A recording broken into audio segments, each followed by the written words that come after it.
Bonjour à tous, ravi de vous retrouver pour ce nouveau numéro assez particulier en raison du thème que nous abordons cette semaine. Il s'agit bien évidemment de l'environnement qui n'est rien d'autre que l'ensemble des composants naturels de la planète Terre comme l'air, l'eau, l'atmosphère, les roches, les végétaux, les animaux et l'ensemble des phénomènes et interactions qui s'y déploient. Cela veut donc dire qu'il est indispensable pour la survie de l'être humain et des animaux. Mais malheureusement, aujourd'hui, nous contribuons à sa dégradation et ceci par nos actions. Alors, que faut-il faire pour garantir sa protection? Eh bien, nous en parlons ce matin avec le professeur Placide Clédio qui milite depuis des années pour la protection de l'environnement. Bonjour professeur. Bonjour. Merci pour l'intérêt que vous portez à la sauvegarde de l'environnement. Merci aussi. Alors, d'où est partie l'initiative? Bon, pour ce qui concerne le centre Valdera ici, l'initiative, c'est parce qu'on a remarqué qu'il y a beaucoup d'ordures habituellement dans la ville, comme sur le campus. Le rectorat a pris l'initiative quand même de gérer ces ordures à l'interne. Donc le centre a été initié, instruit pour pouvoir gérer tout ce qu'il y a comme ordures sur le campus. C'est acheminé vers le centre. Le centre maintenant se charge de trier et de pouvoir réutiliser les sous-produits. Donc c'est d'où est venue l'idée de la valorisation des sous-produits de ces déchets-là. C'est un travail d'équipe. Alors comment ça se passe? Oui, au niveau du centre, nous avons 4 sessions. Dès que les ordures arrivent, c'est trié d'abord. Une fois que c'est trié, les éléments biodégradables sont récupérés pour faire du compost. Il y a une section qui s'occupe du compostage. Vous allez voir tout à l'heure celui qui s'occupe du compostage.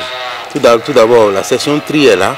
Celui qui a la section tri peut vous entretenir pour dire voilà comment on procède.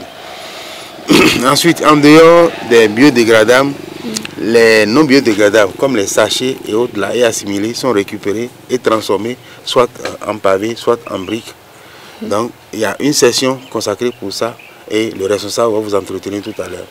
Ensuite il y a la session du biogaz, les déchets qui sont liquides, les bouts de vidange sont récupérés. Il y a un biodigesteur qui est installé et qui transforme ces bouts de vidange là en gaz.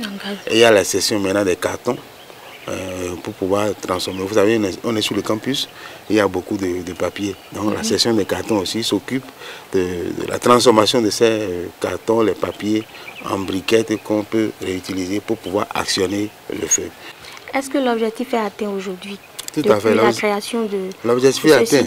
Nous sommes là il y a longtemps et ça nous a permis maintenant d'élargir l'apport que le centre pouvait initié au niveau des communes.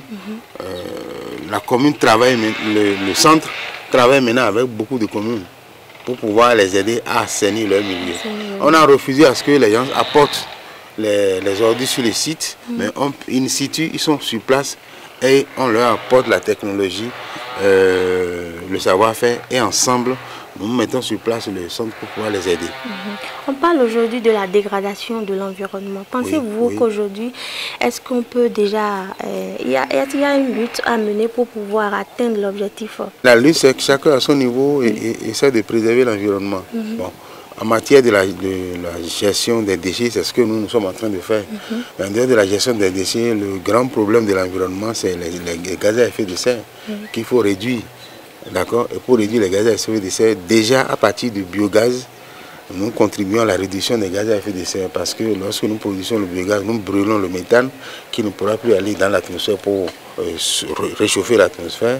Donc tout ce qu'il y a comme déchets produits de façon liquide, nous les récupérons et en les transformant en méthane qu'on brûle, on contribue aussi à la diminution des gaz à effet de serre. On parle de la dégradation de l'environnement. Quel message peut-on adresser déjà aux enfants pour qu'ils aient déjà l'idée de Ce qu'il ne faut pas faire. La Terre créée, ça fait 4 milliards d'années. Oui. L'homme a apparu sur la Terre, ça fait 200 millions d'années. Alors, nous avons mis moins de 50 ans pour déstabiliser tout ce qui est créé sur la Terre à partir de la découverte du pétrole. Donc, dès le bas âge, maintenant, il faut montrer déjà à l'enfant. En quoi faisons les... En quoi faisant, c'est dans les curricula d'abord. Donc, les programmes de formation, il faut introduire maintenant la notion de protection de l'environnement. Et l'enfant grandit avec ça à l'école comme à la maison. Donc, à la maison, les bons gestes qu'il faut... le geste correct en environnement, il faut leur montrer qu'il faut aller déposer les ordures dans les poubelles. Parce qu'on n'a pas une bonne notion des poubelles. On n'a pas appris à déposer les ordures dans les poubelles. Parce que lorsque les poubelles n'existent pas, nous ne pouvons pas exister. Parce qu'il faut déposer les ordures dans la poubelle pour que les éboueurs puissent ramasser et venir convoyer ça sur le site. Donc la partie qui concerne l'individu même, c'est ça qu'il faut activer au niveau de l'enfant pour que l'enfant puisse prendre le pli et grandir vraiment avec. Enfin, l'influence sur les personnes âgées, c'est très limité maintenant parce qu'ils ont déjà pris le pli comme ça. C'est pourquoi on va vers les plus jeunes pour reprendre l'éducation, pour leur montrer ce qu'il faut faire. Mais au niveau des anciens, ce n'est pas qu'on va dire, bon, on est déjà habitué au-delà. Il faut faire l'effort de se conformer. C'est un travail de longue haleine et c'est en permanence qu'il faut vraiment lutter. Ce n'est pas qu'on va le faire une fois et dire qu'on est dans l'environnement. C'est pourquoi depuis des années, on est dedans et on continue de le faire. Nous allons continuer jusqu'à la fin. Un appel à lancer peut-être? L'appel, c'est pour qu'on puisse aider les communes toujours à assainir leur milieu. Parce qu'il y a du gaspillage dans le traitement des déchets. Les déchets, c'est de l'argent. On peut traiter les déchets, les transformer en compost et vendre. Et on a remarqué aussi que sur le plan national, nos sols sont vraiment dégradés. Alors qu'avec les déchets, on peut amender le sol. Donc on prend les déchets qu'on transforme et ça permet d'avoir du compost, de l'engrais biologique. Et ça permet d'amender le sol et rendre les cultures propres et manger maintenant sain à partir de nos déchets. D'accord. Merci professeur. Merci. Vous l'avez certainement compris, c'est un travail d'équipe qui se fait ici et avec l'aide des techniciens, nous allons faire le tour des différentes unités de travail sur place. Suivez-moi.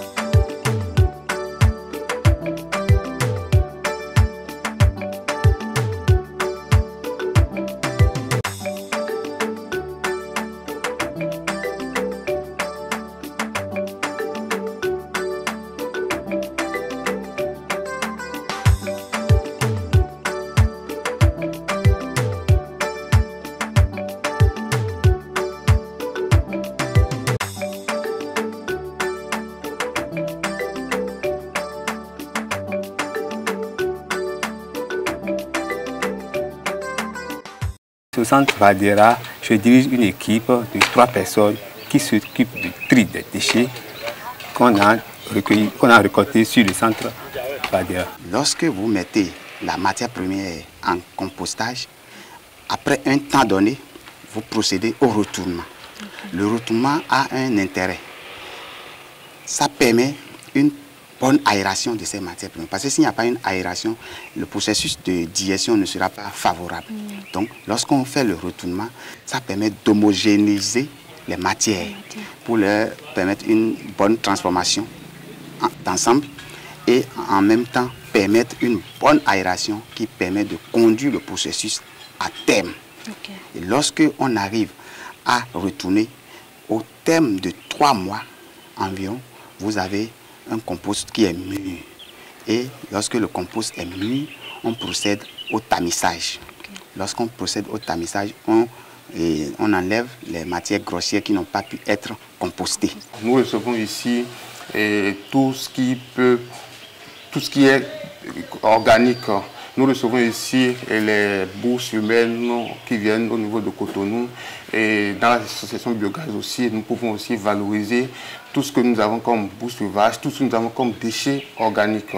C'est quoi la session? Cette session biogaz que nous appelons aussi biométhanisation nous permet d'avoir le biogaz à partir des déchets organiques. Et le biogaz, ça peut nous servir à plusieurs titres. D'abord, Et cette gestion permet de mieux assainir, de contribuer à l'assainissement au niveau de la ville, parce qu'au lieu d'aller déverser les déchets, ces déchets-là, quelque part, pour qu'ils polluent l'environnement, nous les récupérons ici. Et ici, nous produisons ce biogaz-là dont je vous ai parlé tout à l'heure. Lorsque nous prenons ces sachets broyés, nous essayons de faire d'abord le feu avec les coques de noix de palme. C'est ça que nous utilisons pour faire le feu. Nous mélangeons. Pour avoir au moins dans une moule, pour avoir un pavé, il vous faut au moins 2 kg de sable et 3 kg de sachets. Et nous essayons de mélanger pour avoir de l'élasticité. Il y a la polystyrène que nous utilisons, nous mélangeons pour avoir de l'élasticité. Et donc c'est ce qui nous permet d'avoir le pavé. Ces déchets, après compostage, reviennent sous une forme d'engrais naturels. Ces engrais naturels sont utilisés dans le sol pour amender le sol. Ça permet d'avoir des cultures bio dans un milieu urbain, milieu hautement concurrencé par les produits chimiques. Après la visite du site, vous avez bien compris comme moi que c'est tout travail de fou qui se fait ici. Merci pour votre attention. C'est la fin de cette rubrique éducation que je vous remercie d'avoir suivi. À la prochaine.